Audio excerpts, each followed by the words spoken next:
இரட்சகர் இயேசு கிறிஸ்துவின் நாமத்தில் உங்கள் அனைவருக்கும் என்னுடைய அன்பின் வாழ்த்துக்கள். திருமறை தியான நேரத்திற்கு மறுபடியும் உங்களை நான் அன்புடன் அழைக்கிறேன். ஒரு சில நாட்கள் இந்த தியானங்களை என்னுடைய ஊழியங்களின் நிமித்தமும் பிரயாணத்தின் நிமித்தமும் அனுப்ப இயலாமைக்கு நான் வருந்துகிறேன். இடையில் ஏற்படும் இந்த இடைவெளிகளை நீங்கள் பொறுத்து கொள்ளுங்கள். தொடர்ந்து என்னுடைய உடல்நிலைக்காகவும் குடும்பமாக இணைந்து நாங்கள் செய்கிற ஊழியங்களுக்காகவும் நீங்கள் ஜெபித்து கொள்ளுங்கள். ஆவிக்குரிய இருள் மண்டி இருந்த காலங்களிலே வாழ்ந்த இறை மனிதராகிய சாமுவேலின் வாழ்வில் இருந்து அநேகம் தியானங்களை கடந்த நாட்களிலே நாம் பெற்றுக்கொண்டோம்.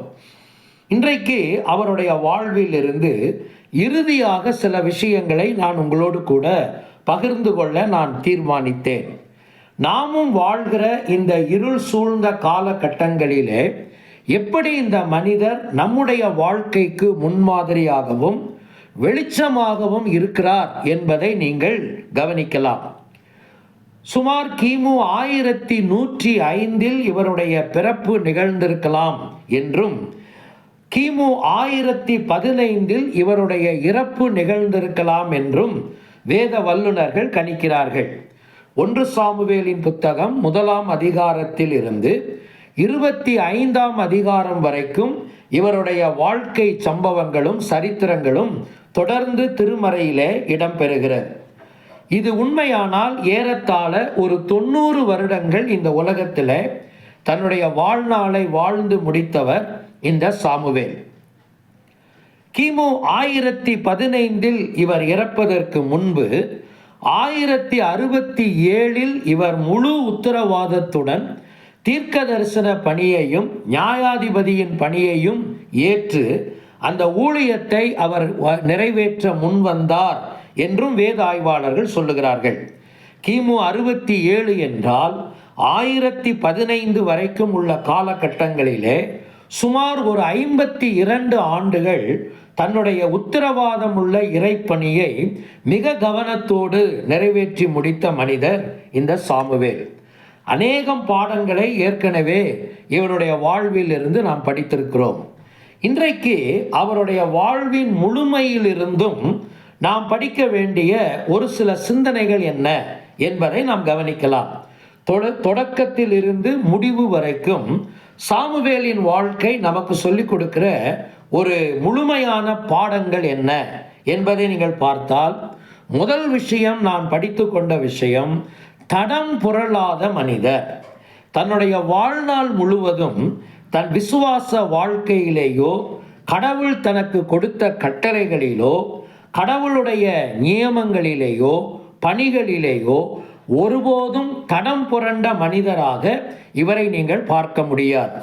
எப்படிப்பட்ட இக்கட்டான சூழ்நிலைகள் வந்தபோதும், மனித நிர்பந்தங்கள் வந்தபோதும், நெருக்கங்கள் வந்தபோதும், பாடுகள் வந்தபோதும் தன்னுடைய விசுவாசத்தின் ஓட்டத்தை மிக நேர்த்தியாகவும் கவனமாகவும் ஓடினவர். தடம் புரளாத ஒரு நல்ல விசுவாச மனிதர் என்பதை ஒருபோதும் வேதமும் மறுக்கவில்லை, நாமும் அதை மறுக்க முடியாது. இறை மக்களே, உங்களுடைய விசுவாச வாழ்க்கையை நீங்கள் வாழ்ந்து கொண்டிருக்கிறீர்கள். இந்த தீர்மானத்தோடு உறுதியோடு தொடர்ந்து அதில் முன்னேறுங்கள். எந்த சூழ்நிலையிலும் எந்த காலத்திலும் எந்த நிலையிலும் நான் என்னுடைய வாழ்க்கையில் தடம் புரண்ட மனிதனாய் இருக்க மாட்டேன் என்கிற தீர்மானத்தோடு கர்த்தரை பற்றி கொண்டு நம்முடைய விசுவாச ஓட்டத்தை ஓடுவதற்கு உங்களை நீங்கள் ஒப்புக்கொடுங்கள். இரண்டாவதாக, இந்த மனிதருடைய வாழ்க்கையை நீங்கள் முழுவதுமாய் கவனிப்பீர்களானால், தரிசனத்தில் உருவாக்கியவர். தன்னை போன்றே இறை தரிசனத்தில் அநேகரை உருவாக்கிய ஒரு மனிதர். தன்னோடு கூட அந்த காரியங்களை முடித்து விடாமல் மற்றவர்களையும் அந்த தரிசனத்திலே கொண்டு வந்தவர். தரிசனம் என்கிற வார்த்தையை பல நேரங்களிலே ஏதோ ஒரு காட்சியை பார்ப்பது என்பதை மட்டுமே நாம் புரிந்து கொள்கிறோம். ஆனால் திருமறையின் அடிப்படையிலே அது மட்டுமல்ல, அதற்கு இன்னொரு அர்த்தமும் இருக்கிறது. இன்னொரு அர்த்தம் என்ன தெரியுமா? ஒருவேளை நேரடியாக இப்படி கடவுளுக்கான காட்சியை வேதத்திலே கண்டவர்கள் சில பேர் மாத்திரம்தான் இருப்பார்கள்.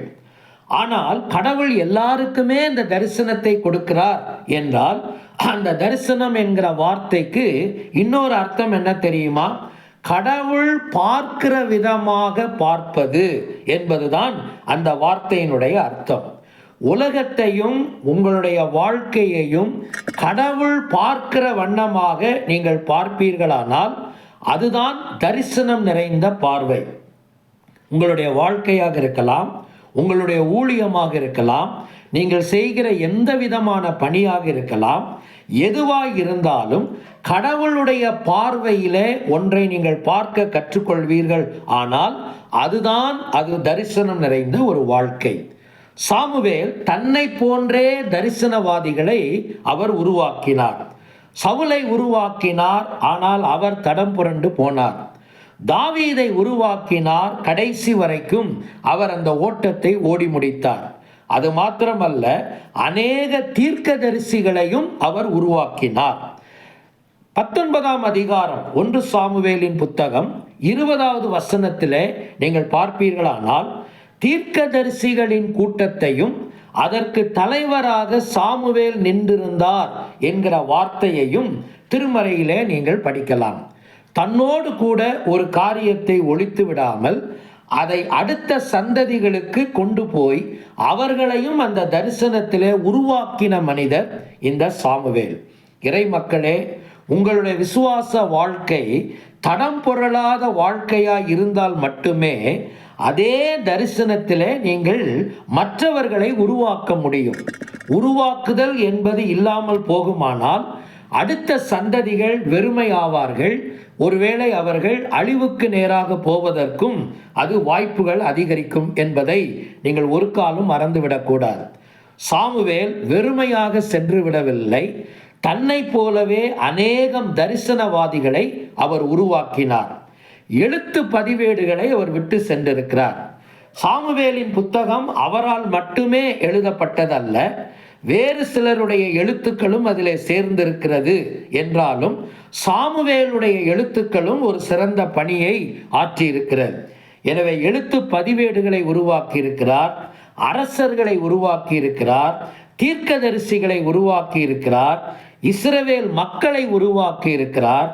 தரிசனத்தில் உருவாக்கின மனிதர். நீங்கள் ஒரு உருவாக்கும் மனிதராக இருக்கிறீர்களா? மூன்றாவதாக, தலைமுறைகளுக்கும் தலைமுறைகள் கடந்தும் சாட்சியாக பேசப்பட்டவர். இதை அவருடைய காலத்திலேயே நீங்கள் பார்க்கலாம். அவருடைய தலைமுறைகள் கடந்த பிறகும் திருமறை அவரை குறித்து பேசுவதை நீங்கள் கவனிக்கலாம். எரேமியாவின் புத்தகம் 15:1, அப்போஸ்தலர் 3:24, 13:20, எபிரேயர் 11:32 ஆகிய வசனங்களை நீங்கள் படிப்பீர்களானால், தலைமுறைகள் கடந்தும் நூற்றாண்டுகள் கடந்தும் கடவுளுடைய வார்த்தை இந்த மனிதருடைய பெயரை பயன்படுத்தி கொண்டே இருப்பதை நீங்கள் கவனிக்கலாம். தன்னுடைய காலத்திலும் அவர் பேசப்பட்டவர், தலைமுறைகளுக்கும் அந்த பாதிப்புகளை கொண்டு சென்று சாட்சியாக நின்றவர். இறை மக்களே, அப்படிப்பட்ட ஒரு வாழ்க்கையை வாழ்வதற்கு முன்வாருங்கள். உங்களுடைய வாழ்க்கை உங்களுடைய தலைமுறையிலேயே அர்த்தமில்லாத ஒன்றாக முடிந்துவிடக்கூடாது. அல்லது நான் நன்றாகத்தான் இருக்கிறேன், என்னோடு போதும் என்றும் நீங்கள் முடித்துவிடக்கூடாது. அடுத்த தலைமுறைகளுக்கு அந்த தாக்கத்தை கொண்டு செல்லுங்கள். உங்களுடைய வாழ்க்கை பல தலைமுறைகளுக்கு பேசப்பட வேண்டும். அப்படிப்பட்ட ஒரு நற்பாதிப்புகள் நிறைந்த வாழ்க்கையை நீங்கள் வாழ வேண்டும். இதுதான் சாமுவேலுடைய வாழ்வில் இருந்து இறுதியாக நான் கற்றுக்கொண்ட பாடங்கள். தடம் புரளாத மனிதர், தரிசனத்தில் உருவாக்கியவர், தலைமுறைகளுக்கும் தலைமுறைகள் கடந்தும் பேசப்பட்டவர், இறைவனுடைய சாட்சியாக நிலை நின்றவர், இருளில் பிரகாசித்தார். சொல்லுவோம் ஆண்டவரிடத்தில், ஆண்டவரே, இப்படிப்பட்ட ஒரு வாழ்க்கை நிலைக்கு என்னையும் ஆயத்தப்படுத்தும், உருவாக்கும், பயன்படுத்தும், அர்ப்பணிக்கிறேன் என்று சொல்லுங்கள். எந்த காலங்களும் சூழ்நிலைகளும் மனித நிர்பந்தங்களும் இந்த பாதைகளுக்கு நம்மை விலக்கி விடாதபடி கர்த்தருக்கான அர்ப்பணிப்போடு நம்முடைய ஓட்டத்தை தொடர்ந்து ஓடுவோம். இறை ஆசீர்வாதம் உங்கள் அனைவரோடும் கூட நிலைத்திருப்பதாக. ஆமேன்.